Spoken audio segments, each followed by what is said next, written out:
something. I think I had a statement that I wanted to read to you. Oh, Tam Shepard. She said, when nothing that we were doing was helping us to grow plants, we found Father Fish looking around on YouTube, and now I'm getting ready to set up my first dirted tank. That's awesome, Tam. Awesome. And those are the testimonials they're great, that people are either doing it and being successful, or it sounds like the thing to do and they want to try it. I mean, that's the way to go. And then Von Jaton says, do you think pygmy corridors and cardinal tetras would eat cherry shrimp? Well, they'll both eat babies. Right. Keep in mind what I said the other day. If you haven't heard this, let me say it again. This is really important.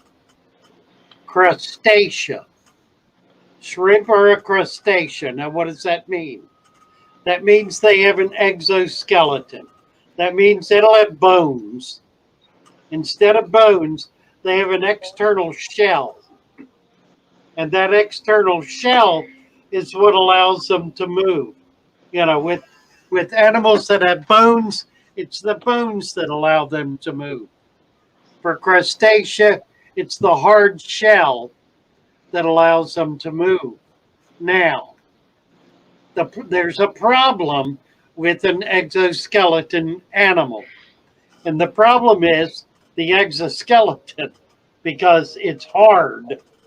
And as the animal eats and grows, it becomes bigger inside that shell. So what happens? It has a skin inside the shell. That skin is pushing against the shell because the body mass is increasing. It's getting bigger in the shell until the shell breaks, and it typically will break at a specific point. The point where it breaks is at a joint, where two parts of the shell come together, where it moves. It's got flexibility, and what's between those two shells is something a little less hard, a little softer, that's more malleable, and that's where it'll break. And then the shell will separate and it'll come out. It'll actually emerge from that shell, leaving the old husk behind. And it'll be almost 50% bigger than the original shell. It'll start taking in water, puffing up, getting bigger.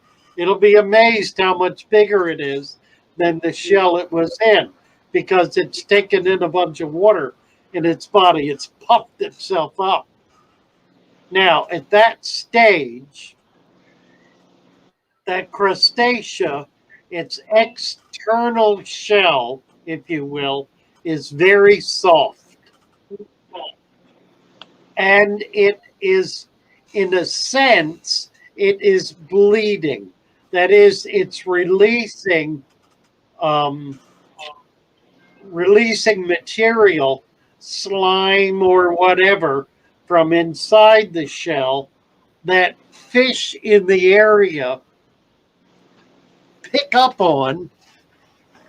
They smell it and they start looking around. Ooh, wow, there's food somewhere. And they follow that source. It's like a shark detecting a drop of blood in the ocean.